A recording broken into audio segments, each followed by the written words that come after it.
వి gold trusted gold buyers. మీరు తాకట్టు పెట్టిన బంగారాన్ని విడిపించి ఈ రోజు ఉన్న మార్కెట్ ధరకు కొనబడును. నమస్కారం, వెల్కమ్ టు ఐ డ్రీమ్. ధర్మ మార్గం విత్ విజిత కార్యక్రమానికి స్వాగతం.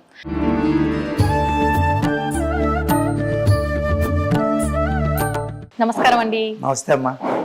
గురువుగారు, స్వామివారికి పచ్చకర్పూరంతో బొట్టు పెట్టడం అనేది చూస్తుంటాం నామం లాగా. అంటే అసలు నిజంగా ఈ బొట్టు పెట్టడం వెనకాల ఉద్దేశం ఏంటి? ప్రత్యేకించి పచ్చకర్పూరంతో బొట్టు అంటే నాకైతే వినటానికి కొంచెం కొత్తగానే ఉంది. నిజంగా స్వామివారికి ఈ బొట్టు పెట్టే విధానం అంతా కూడా ముందు నుంచే ఉందా, లేదంటే ఒక్కొక్కరు ఒక్కొక్క రకంగా అలంకరించుకుంటారు కదా స్వామివారిని, అందులో భాగంగా ఇది విధానం సాగుతుందా? దాని గురించి ఏం చెప్పొచ్చు అంటారు? అంటే రామానుజాచార్యులు వారు ప్రథమంగా అప్పటి నుంచి కూడా అంటే ఏదైతే స్వామివారికి కేవలం ఈ నుదుట ఏదైతే ఉంటుందో ఈ భాగం దగ్గర, తర్వాత చుబుకం దగ్గర కూడా అప్పట్లో ఏమైంది అంటే కనుక ఈయనే చూడండి, ఈయన భక్తుడు ఈయనకి కావాల్సిన సేవ చేద్దామని వెళ్తూ ఉంటే ఈయన భక్తుడు ఇబ్బందుల్లో ఉన్నారని ఈయన చిన్నపిల్లాడి వేషంలో వెళ్ళి నేను సహాయం చేస్తాను అని చెప్పేసి అంటే కాదు అని చెప్పేసి ఆయన ఒక గుణపం విసరడంతో తగులుతుంది. అప్పుడు పచ్చకర్పూరం అప్పటి నుంచి కూడా ఆయనకు పెడితే చలవ చేస్తుంది అని. అదేవిధంగా స్వామివారి యొక్క ముఖానికి ఈ పచ్చకర్పూర నామం అలంకరణం చేయడం వల్ల ప్రపంచం అంతా సంతోషంగా ఉంటుంది. అంటే స్వామివారికి చలవ చేస్తుంది అంటే ప్రపంచం అంతా కూడా మంగళకరం జరుగుతుంది అని చెప్పేసి ప్రతీక అనమాట. ఆ విధంగా స్వామివారికి ఒక్కొక్క ఆలయంలో ఒక్కొక్క విధంగా ఆచరణ అనేది జరుగుతూ ఉంటుంది. అలాగే మన ఆలయంలో పౌర్ణమికి కూడా స్వామివారికి నవకలశ స్థాపన తిరుమంజన మహోత్సవం అని చెప్పి స్వామివారికి అభిషేక కార్యక్రమం అవుతుంది.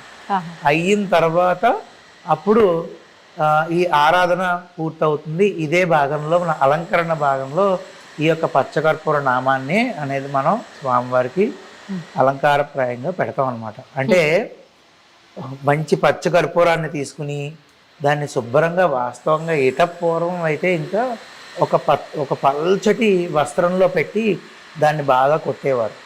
అంటే బాగా పొడి కింద తయారు చేసి ఆ తర్వాత దాంట్లో నీళ్ళు అవి కలిపి నెమ్మదిగా ఒక ముద్ద కింద చేసి గంగా జలాన్ని అలా తయారవుతుందా అండి ముద్దలాగా? అయ్యో తయారవుతుంది ఖచ్చితంగా.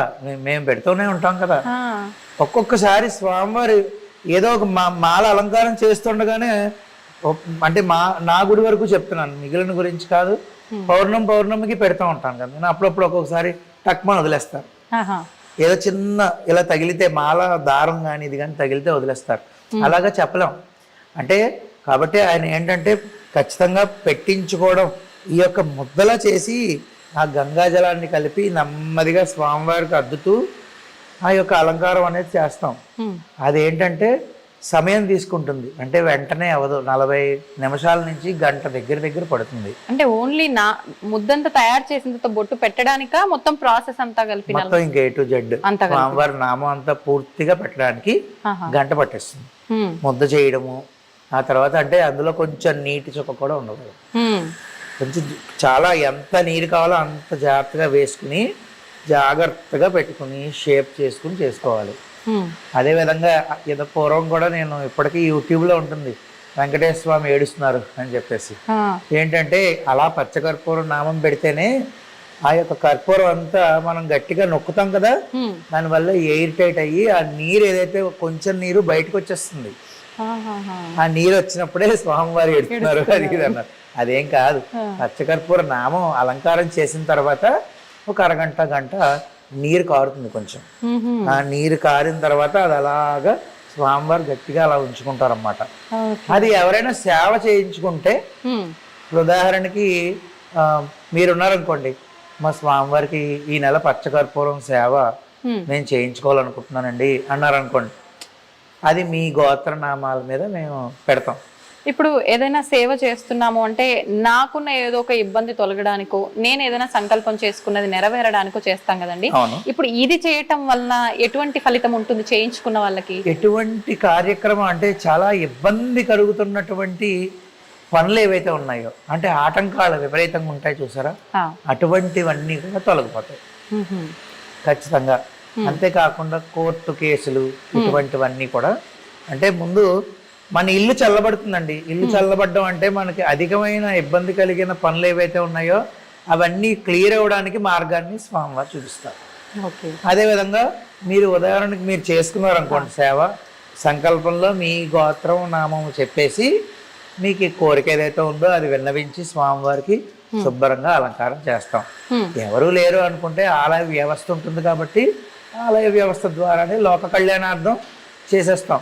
మళ్ళీ అది విడిచిపెట్టినప్పుడు కూడా స్వామివారు మళ్ళీ తీసినప్పుడు మళ్ళీ పౌర్ణమికి తీస్తాం. అంటే ఇక్కడ మన ఆలయంలో సో అది తీసినప్పుడు ఒక్కొక్కసారి అలాగా అచ్చులాగా ఇచ్చేస్తే మీరు సేవ చేయించుకున్నారు కదా, మీకు బహుకరిస్తాం.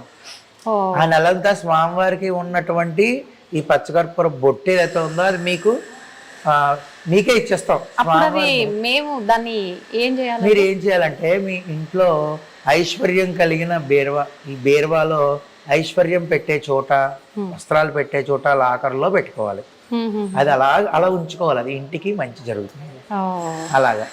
అదే ఒక్కొక్కసారి ఏంటంటే అది తీసినప్పుడు స్వామివారు పూర్తిగా అంటే వదిలేస్తారు. ఒక్కొక్కసారి వదిలేస్తే కింద పడి మొక్కలు అవుతుంది. అప్పుడు ఏం చేస్తామంటే దాన్ని తీర్థం పొడి ఉంటుంది కదండి, ఆరాధన చేసినప్పుడు తీర్థం పొడి వేరు, ఆరాధన అయ్యాక ఇది కొంచెం తీసి ఆ తీర్థంలో వేస్తాం. భక్తులకి భక్తులందరికీ కూడా ఆ తీర్థం స్వామివారి యొక్క పచ్చకర్పూర నామం యొక్క తీర్థం వితరణ చేస్తాం. అలాగా ఈ పచ్చకర్పూరం అనేది ఏంటంటేనండి మీకు ఎంత మంగళకరమో రెండు పరిహారాలు చెప్తాను. వ్యాపారం అవ్వట్లేదు, మీకు ఏ పని అవ్వట్లేదు అనుకున్నా కూడా మీరు పెట్టుకునే కుంకుమ ఉంటుంది కదా, ఆ కుంకుమంలో ఈ పచ్చకర్పూరాన్ని పొడి కింద చేసి కలిపి దాన్ని పెట్టుకుని చూడండి, కొద్ది రోజులు అత్యద్భుతమైన ఫలితం వస్తుంది. చాలా చాలా శక్తి పెరుగుతుంది. అంటే మనం కుంకుమ బొట్టు పెట్టుకుంటేనే మనకి శక్తి, నరదిష్టి తగలదు. ఈ పచ్చకర్పూరాన్ని యాడ్ చేసి పెట్టుకుంటే మీకు ఏంటంటే మీ మాట వింటారండి, ఒక మాటలో చెప్పాలంటే మీ పని అవుతుంది. అలాగా వ్యాపార స్థలంలోనూ ఇన్ని పచ్చకర్పూర ముక్కలు ఒక 100 గ్రాములు 150 గ్రాములు ఒక రెడ్ క్లాత్ లో కలిపి వ్యాపార స్థలం పైన కట్టుకుంటే ముఖద్వారానికి మధ్యన పైన, అంటే దాని కింద నుంచి వెళ్ళడం రావడం జరగాలి. ఈ యొక్క ఎవరైతే ఉంటారో కొనుక్కోవడానికి వెళ్ళిన వాళ్ళు, అది జరిగితే చాలా మంచిది. పచ్చకర్పూరంలో ఒకటని నేను చెప్పలేనమ్మా, అద్భుతమైన తలనొప్పిగా ఉంది, ఎంత మంచి కొబ్బరి నూనె ఉంటుంది కదా, దాంట్లో ఈ పచ్చకర్పూరం పొడేసి ఇలా రాసుకున్నంత మాత్రం చేత చల్లబడిపోయి మీరు ఆశ్చర్యపోతారు. ఎప్పుడైనా మీరు అస్సలు ఆశ్చర్యం చెందుతారు, మీరు నిమిషాల్లో తగ్గుతుంది, అంత శక్తివంతమైంది. ఆయుర్వేద మందుల్లో కూడా చాలా మందుల్లో వాడతారు. స్వామివారికి పచ్చకర్పూర నామం తీసినప్పుడు ఈ విధంగా వస్తుంది అనమాట. అంటే ముట్టుకోండి, తాకొచ్చండి. అయ్యో ఖచ్చితంగాను, ఎందుకు తాకూడదు? మీరే సేవ చేయించుకున్నారు ఈ నెల నాతో, నేను మీకు అది ఇవ్వాలి కదా బహుకరణ స్వామివారి. ఇప్పుడు ఇది ఇచ్చేస్తారుగా నాకు, తీసేసుకోండి. మీకన్నా అంత దూరం నుంచి వచ్చారు, హైదరాబాద్ నుంచి వచ్చారు, స్వామి అనుగ్రహం అంతే. అది నిజంగా ఇక్కడ స్వామివారి భాగాలన్నీ కూడా, శరీర భాగాలు అవన్నీ కళ్ళు నీట్ గా తెలుస్తున్నాయి. ఇది చూడడానికి అయితే నిజంగా, అంటే నేను అనొచ్చో లేదో తెలియదు కానీ పచ్చకర్పూరంతో ఇలా చేశారు అంటే నమ్మలేకున్నామండి. మనకు స్టోన్ ఎలా అయితే నీట్ గా వస్తుందో అలా ఉంది చూడడానికి, చెక్కినట్టుగా. మనం పెట్టినప్పుడు మనం చూసినప్పుడు అదే విధంగా అనిపిస్తుంది మనకి. జాగ్రత్తగా పెట్టుకుంటే ఆయన ఎంత ప్రీతో కాబట్టే ఆయన ఉంచేసుకుంటారు అలా. ఇది ఉంచడానికి కొంతమంది అయితే ఏమైనా గమ్ పెడతారా, ఏమైనా పిండి ఏమైనా కలుపుతారా, అది మహా దోషభూయిష్టమైన కార్యక్రమాలు. అది అస్సలు ఎప్పుడు అటువంటివి చేయకూడదు. స్వామి దగ్గర అటువంటి వేషాలు వేస్తే ఆయన ఊరుకుంటాడా? కేవలం పచ్చ కర్పూరము గంగా జలమే. ఏ సంవత్సరం పుష్కరాలు అవుతుంటే ఆ సంవత్సరం పుష్కరాల నుంచి నీళ్లు వస్తాయి మనకి ఆలయం నుంచి. ఆయన రప్పించుకుంటాడు, మందేముంది కానీ ఆ నీళ్లు వాడుతూ ఉంటాం అలా జాగ్రత్తగా దాచి. ఎప్పటికప్పుడు గంగా జలం వస్తుంది, యమునా జలం వస్తుంది, అక్కడి నుంచి అవి కలిపి చేసి పెట్టు. ఈ విధంగా స్వామివారికి నెమ్మదిగా అద్దుతూ ఉంటే ఆయన ఎంతో ఓపిగ్గా అలంకార ప్రియుడు. మనం చెయ్యాలే కానండి, ఆయన మనకన్నా ఓపిగ్గా చేయించుకుంటారు.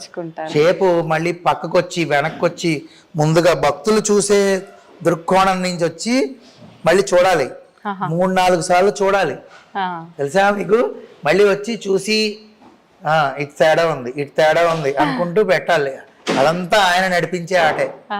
ఇంత తేడా చేసినా ఏదో సేవ అయిపోతుంది, అది పెట్టేయాలి. నాకు జరిగిందండి. అంటే నేను ఒప్పుకోవడానికి ఏం మొహమాట పడను, ఇలా చేసేయాలి, అర్జెంటుగా పని ఉంది నాకు. ఒకసారి పని వల్ల తొందరగా వెళ్ళిపోవాలి. పెట్టేశాను, అద్భుతంగా పెట్టించుకున్నారు. ఉదయం పెట్టాను, మళ్ళీ సాయంత్రం నేను ఆలయం తీసేటప్పటికి కింద పడిపోయాను. మరి ఆయనకి కోపం వచ్చేసింది. అప్పుడు నాకు అర్థమైంది. అంటే ప్రతి ఒక్కటి కూడా ఎంత ఏజ్ పెరిగినా కొన్ని ఉదాహరణలు జీవితాంతం స్వామి కంటికి కనుమన్నట్టు చూపిస్తారు. అప్పటి నుంచి ఇంకా పొరపాటు అయిపోయింది అని ప్రశాంతంగా స్వామి నేను 4 కబుర్లు చెప్పుకుంటూ పెట్టుకుంటాం. అలాగా ఎంతో జాగ్రత్తగా పెట్టుకుని నెమ్మదిగా షేప్ చేసుకోవాలి ఇలాగా పాదము ఇవన్నీ.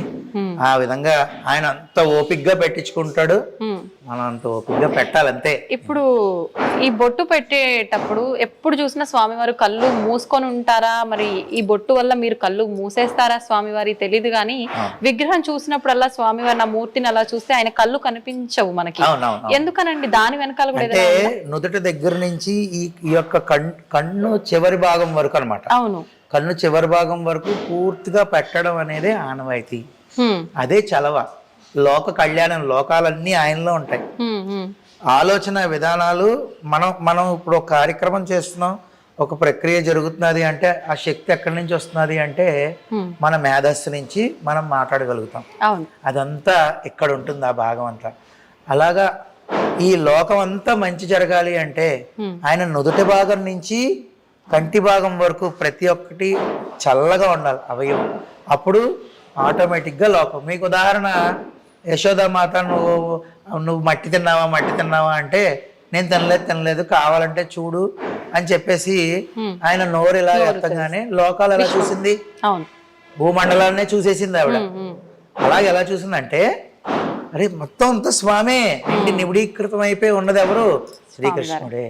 అలాంటప్పుడు ఆయన శిరస్సుకి ఇంత చల్లదనాన్ని కలిగించే ఇంత అద్భుతమైన సుగంధభరితమైన ద్రవ్యాన్ని ఆయన పెట్టామంటే దాని అర్థం ఏంటంటే ఈ రోజుకి మనం ఇలా కూర్చుని 4 దేవుడి గురించి ఇలా మాట్లాడుకుంటున్నాం అంటే ఇటువంటి సేవలు అందరూ చేయడం వల్లే, అన్ని గోళ్లల్లో చేయడం వల్ల మన కంటికి కనబడకుండా ఇటువంటి సేవలు ఎన్నెన్నో జరుగుతున్నాయి కాబట్టి ఇంకా మనం ఇలా ఉన్నాం.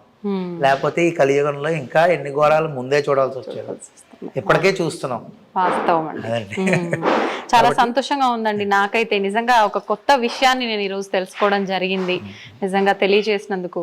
ఏముందమ్మా, ఇప్పుడు నేను ఇందాక అన్నట్టు మీరు సేవ చేసుకున్నారనుకోండి, మీరు పచ్చకర్పూరం తెచ్చిచ్చారు లేదా పచ్చకర్పూరం కొనేసి సేవ చేయండి అని డబ్బులు ఇచ్చారు, ఎలాగైనా సరే మీ పేరు మీద జరిగింది. మీకు నేను బహుకరణ చేస్తున్నాను ఖచ్చితంగా. ఇప్పుడు మీ పేరు మీద జరగకపోయినా మీరు అంత దూరం నుంచి స్వామివారి దర్శనం కోసం మీరందరూ వచ్చారు కాబట్టి నేనైతే మీకు వైభవ వెంకటేశ్వర పరిపూర్ణ అనుగ్రహ ప్రసాద సిద్ధిరస్తు మీకు బహుకరణ చేస్తున్నాను. సందర్భం వచ్చింది, అయిపోయింది. మనోవాంఛా ఫల సిద్ధిరస్తమ్మా. జాగ్రత్తగా అది విరగకుండా విరిగినా మళ్ళీ అమ్మో విరిగిపోయిందని అని భయపడకండి, ఏదైనా స్వామిదే అంతే కదా. ఏమండి, స్వామివారి యొక్క శేషమాలు ఇచ్చాను, ఉదాహరణకి శేషమాలు ఇచ్చాను. ఆ శేషమాలు ఇస్తే చాలా బాగుంది. ఆ తర్వాత ఇంకొకరికి ఇంకొక శేషమాలు ఇచ్చాను, అది కొంచెం వడిలింది. అప్పుడు ఆయన ఏమన్నాడు తెలుసా? అంటే ఆయన భక్తి ఎటువంటిది రా. భక్తుల్లో తప్పొప్పులు 2 ఉంటాయి కదా. ఆయన ఏమన్నాడంటే అయ్యో కొంచెం పాడైపోయిందండి అని నేనే అన్నాను. అంటే ఆయన అన్నాడు, ఏమండి బంగారం నెక్లెస్లా చేసినా బంగారమే, బంగారం దాన్ని ఒక బిస్కెట్ లాగా ఉంచినా బంగారమే అంతే. ఇది వడిలిపోయినా స్వామివారి మాలే, ఆయనకి మీరు మంచి చేసినా అది స్వామివారి మాలే. ఈ వడిలిపోయిందే నా దగ్గరికి వచ్చింది, అంతకన్నా సంతోషం నాకేముందండి అన్నాడు. నిజమే కదా, మరి అంత గొప్ప మనసు ఉండాలి అలా ఆలోచించే. అది నేను ఆ భక్తుడిని చూసి తెగ ముడిచిపోయాను. అలాగా అది విరిగిపోయినా ఏం దోషం లేదు, శుభ్రంగా ఇంట్లో అసలు పెట్టుకోండి. భయపడినండి. దా చెప్పండి. అంటే చెప్పలేం, ప్రయాణం చేస్తున్నప్పుడు ఏదేమైనా అవ్వచ్చు. మీరు అన్నది వాస్తవము. నేను మీకు దానికి సేఫ్టీగా ఉండే బాధ్యతగా ఇస్తానండి. వస్త్రంలో పెట్టిస్తాను, వస్త్రంలో పెట్టి జాగ్రత్త పెట్టుకున్నట్టుగా. ముందుగా శివుడి టాపిక్ నేను మీతో మాట్లాడాలని అనుకుంటున్నాను. శివుడు అనగానే మనకి ఇప్పుడు దగ్గరలోనే మహాశివరాత్రి రాబోతోంది. ఫిబ్రవరి 26న అనుకుంటాను కదండి. అంటే శివుడు బోలా శంకరుడు అంటారు. ఆయనకి పెద్ద హడావిడులు ఆర్భాటాలు మనమేమి చేయాల్సిన అవసరం లేదు. ఒక చెంబడి నీళ్లు తీసుకొచ్చి ఆయన పైన పోసినా కూడా ఆయన భక్తుల్ని అనుగ్రహిస్తాడని చెప్తూ ఉంటారు. ప్రత్యేకించి మనకు మహాశివరాత్రి అనగానే రకరకాల విశేషమైన పూజలు జరుగుతుంటాయి.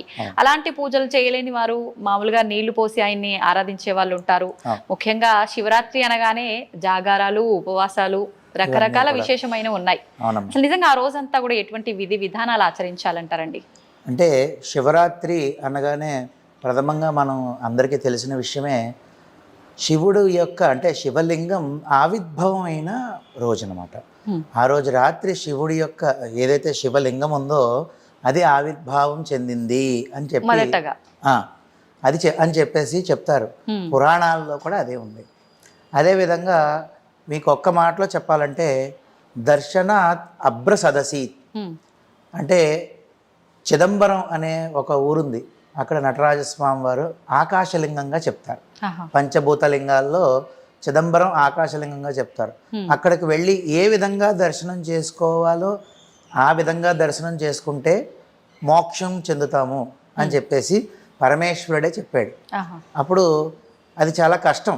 ఎందుకు అంటే చిదంబరం వెళ్ళి మనం దర్శనం చేసుకోవడానికి వెళ్ళినప్పుడు ఇలాగ దర్శనం తీస్తున్నాము అని చెప్పేసి కట్టెని తీస్తారు. ఇలా లోపల చూస్తే ఒక గోడ మీద ఈ యొక్క మారేడు దళాలు మాల వేసి ఉంటుంది. దాని అర్థం ఏమిటంటే పంచభూత లింగాల్లో ఆకాశలింగం అయినటువంటిదే చిదంబరం యొక్క ఆకాశలింగం ప్రతిమ. అంటే ఆకాశం అంతా నిండి నిబిడీకృతం అయిపోయి ఉన్న పరమేశ్వరుడు ఎవరైతే ఉన్నారో ఆయన్ని అలానే ఒక గదిలో కూడా బంధించలేము కదా. కానీ ఒక ప్రతీకగా చిదంబర ఆకాశలింగంగా ఉంటుంది. అంటే చాలా చిదంబర రహస్యం అంటూ ఉంటారు చూసారు.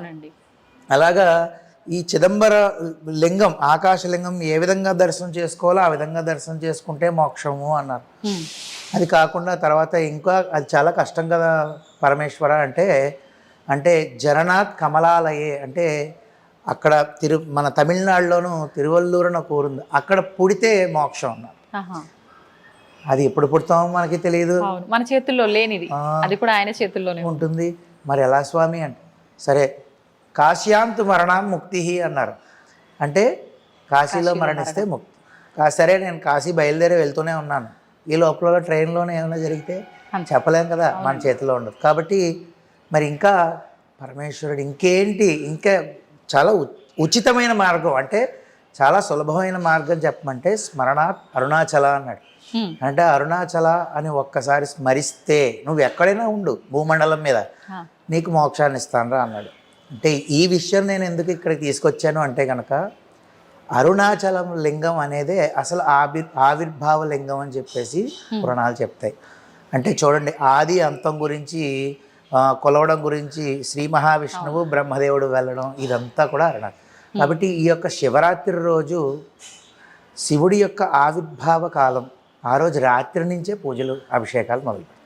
ఆ రోజు విశేషంగా చేయవలసింది ఏంటంటే మీరు అన్నట్టు ఇందాక శివుడు అభిషేక ప్రియుడు కాబట్టి ఆయనకి దేంతో ఎంత ఖర్చు పెట్టి ద్రవ్యంతో చేసామా అనేది చూడండి. ఇంకా పెద్దలు చెప్తూ ఉంటారు ఎంత ఆయన మీద వేసినా కిందకు వచ్చేసేది, అంటే ఏ ఉంచుకోడు ఆయన. కాబట్టి మనం కేవలం భక్తి శ్రద్ధలు పెట్టి ఆయనకి అభిషేకాదులు, ఆయన ప్రీతికరుడు కాబట్టి అభిషేక ప్రియుడు, విష్ణువు అలంకార ప్రియుడు. అలాగా ఈయనకి యథాశక్తి పాలు, పెరుగు, పంచదార, తేనె, నెయ్యి, తర్వాత మంచినీటితో చేసిన, అంతేకాకుండా నవధాన్యాలన్నీ 9 రకాల ధాన్యాలు కలిపి ముందు రోజు శ్రద్ధగా మడిగా నానబెట్టుకుని ఆ నీటితో చేస్తే మంచి ఐశ్వర్యం కలుగుతుంది, నవగ్రహ దోషాలు పోతాయి. ఇది నేను ఎప్పుడు వినలేదండి. అయ్యో ఉందమ్మా, ఖచ్చితంగా ఉంది. అదే కాకుండా ఉద్యోగం కావాలి, ఉద్యోగం సరిగ్గా దొరకట్లేదు అనుకున్నప్పుడు జాజి పువ్వులు ఉంటాయి, ఇప్పుడు దొరుకుతూ ఉంటాయి మనకి జాజి పువ్వులు, విరజాజి పువ్వులు, నానబెట్టేసి అంటే నీళ్ళల్లో రాత్రే శుచిగా నానబెట్టుకుని ఉదయం చేసుకోవాలి. అది శివరాత్రి రోజు చేయడం వల్ల చాలా అధికమైన ఫలితం వస్తుంది. అంటే అలాగే పువ్వులు నీళ్లు కలిపి చేసేయడమే. అదే విధంగా అన్యోన్య దాంపత్యం కొరకు చాలా ఇబ్బందులు పడుతున్నారు ఈ రోజుల్లో. ఎర్రటి మందార పువ్వులు శుభ్రంగా రాత్రి నానబెట్టుకుని ఆ నీళ్లు ఉదయాన్నే చేస్తే అత్యద్భుతమైన ఫలితం వస్తుంది. నేను ఎప్పుడు చెప్పే మాటే, వెంటనే ఏదో కనబడిపోవాలంటే మిరాకిల్స్ అయితే జరగవు.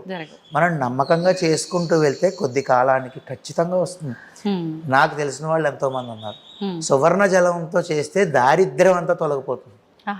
అంటే ముందు రోజు రాత్రే మనం వాడేదైనా వాడకపోయిందైనా పర్వాలేదు, బాగా కడిగేసి అది ఒక రాగి చెంబులోనో ఇత్తడి చెంబులోనో నీళ్ళలో వేసేసి నానబెట్టేసి ఉంచుకుని ఉదయం తీసుకెళ్ళి మనం శివాలయంలో కానీ మన ఇంట్లో ఒకవేళ లింగం ఉంటే శివలింగం మీద స్వామికి అభిషేకం చేస్తే ఇలా ప్రతిరోజు సువర్ణ జలంతో చేసుకోవాలి. ఖచ్చితంగా చేస్తే 40 రోజుల దగ్గర నుంచే ఫలితం చూపిస్తాడు స్వామి. ఇప్పుడు మీరు చెప్పిన ఈ అభిషేకాలన్నీ ఉదయం ఏ సమయంలో ఆచరిస్తే ఉదయం బ్రాహ్మీ ముహూర్తంలో మంచిదమ్మా.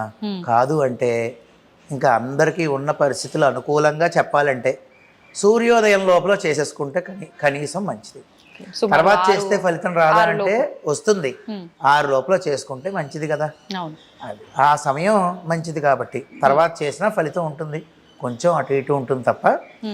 అంటే ఆ సమయంలో ముందుగా ఏంటంటే మనం చల్లనీటి స్నానం చేయడం వల్ల మనసంతా ఒక భక్తితో, ఇప్పుడు చూడండి చిన్నపిల్లలను లేపోరే ఈ టైంలో చదువుకో బాగా చదువు వస్తుంది అనేవాళ్ళం.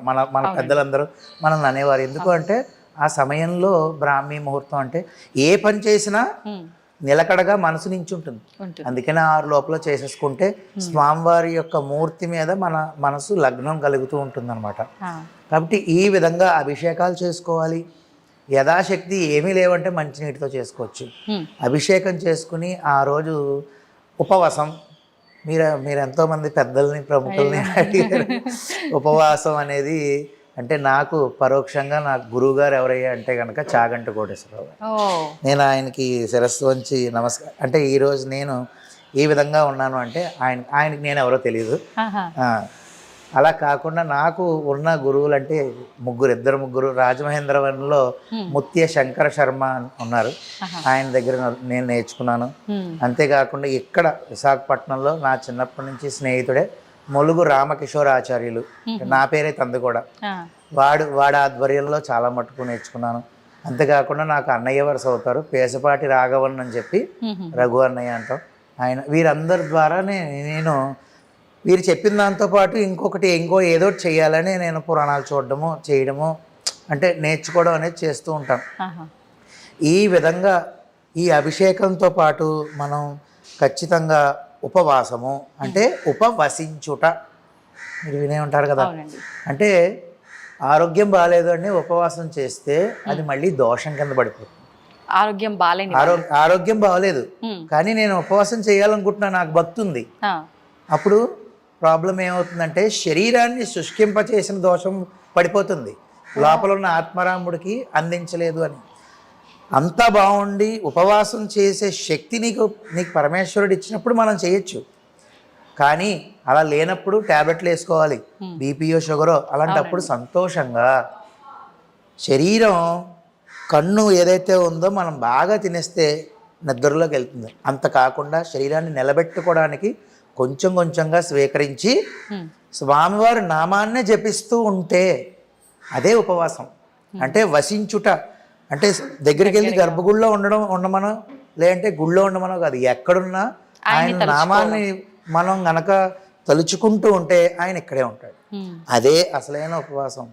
అంటే ఉపవాసం చేసుకోవడం జాగరణ అంటే కనుక నిద్రపోకుండా శుభ్రంగా మొబైల్లోనో ఇప్పుడంతా సోషల్ మీడియా కాబట్టి అంటే ఆ వీడియోలో సినిమాలో చూసుకున్న వాళ్ళని ఎంతమంది చూశాను. అలా కాకుండా మీకు అవకాశం జన్మానికి ఒక శివరాత్రి అంటారు, విన్నారు కదా. చాలా పెద్ద మాటలు అంటూ ఉంటారు, జన్మానికి ఒక శివరాత్రి. అంటే ఒక్క శివరాత్రి అయినా శివరాత్రిలో చేయరా అని సంతోషంగా ఆ రోజు రాత్రి అంతా కూడా స్వామివారి యొక్క నామం కీర్తనలు నీకు ఇప్పటి వరకు ఏమున్నాయో నీకు తెలిసినా తెలియపోయినా అన్ని సంతోషంగా కూర్చుని ఆయన యొక్క లీలలు తలుచుకుంటూ ఆయన కథలు తలుచుకుంటూ చెప్పుకుంటూ సంతోషంగా భక్తి పారవస్యంతో జాగరణ చేయడం. ఇది అసలైన వాస్తవంగా చెప్పాలంటే అంటే ఎంతోమంది పెద్దలు చెప్పింది సంతోషంగా ఈ విధంగా ఆచరిస్తే జన్మానికి ఒక శివరాత్రిలాగా అందరూ బాగుంటారు. అంటే లోక కళ్యాణం జరగాలి మనకి. అంతే ఈ యొక్క శివరాత్రి రోజు ప్రతి ఒక్కళ్ళు ఈ విధంగా అభిషేకాదులు అంటే ఏదైతే నేను ద్రవ్యాలు చెప్పానో కొన్ని ద్రవ్యాలు అవో లేకపోతే మిగిలిన ద్రవ్యాలతోనైనా ఈ పంచామృతాలతో అన్నీ కలిపి చేసుకోవచ్చు. ఈ ద్రవ్యాలతో అభిషేకము, అర్చన యథాశక్తి అష్టోత్తర నామాలు 108 నామాలతో అర్చన చేసుకోవచ్చు. అదేవిధంగా ఉపవాసము. ఇప్పుడు అంతేకాకుండా ఈ జాగరణ విషయానికి వస్తే చాలా మంది 12 దాటిందంటే ఇంకా అయిపోయింది, రోజు మారిపోయింది అని చెప్పి అప్పటి వరకు మేలుకుతో ఉండి అప్పుడు పడుకునే వాళ్ళు చాలా మంది ఉంటారు. అది కరెక్ట్ పద్ధతి అంటారండి? కరెక్ట్ కాదమ్మా. అది మన ధర్మం కాదు. వాస్తవంగా సూర్యోదయం అయ్యే వరకు కూడా ముందు రోజే నేను కూడా 2-3 చూశాను. శనివారం ఉపవాసం ఉంటాడు ఆయన, 12 దాటాక తింటాడు. అలాగా నేను కూడా 2-3 చూశాను. అది పనిచేయదు. సూర్యోదయం వరకు కూడా మనకి ఖచ్చితంగా ముందు రోజు లెక్కే. సూర్యోదయం అయిపోయిన తర్వాత మరుసటి తిథిలోకి మనం ఏకాదశి ఉపవాసం చేసామంటే ద్వాదశి రావాలంటే ఏకాదశి రోజు అర్ధరాత్రి 12 దాటితే ద్వాదశి అంటే మరుసటి రోజు సూర్యోదయం అవ్వాలి. మరి అదే ఏకాదశి ఉపవాసం చేసామంటే ద్వాదశి రోజు వెంటనే సూర్యోదయం అవుతుండగానే పారణ చేసేయాలి, భోజనం చేసేయాలి. ఉపవాసం చేస్తే అలా చేయమన్నారు. వెంటనే ద్వాదశి వస్తుందనగానే చేసేయాలి. ఓకే, సంతోషం అండి. చాలా చక్కగా వివరించారు మహాశివరాత్రి గొప్పతనాన్ని, స్వామివారికి ఆ రోజు ఎటువంటి ఇబ్బంది ఉన్న వాళ్ళు ఏ రకంగా అభిషేకం చేయాలనే విషయాన్ని కూడా చాలా చక్కగా వివరించారు. ధన్యవాదాలు. ధన్యవాదాలు. చాలా సంతోషం.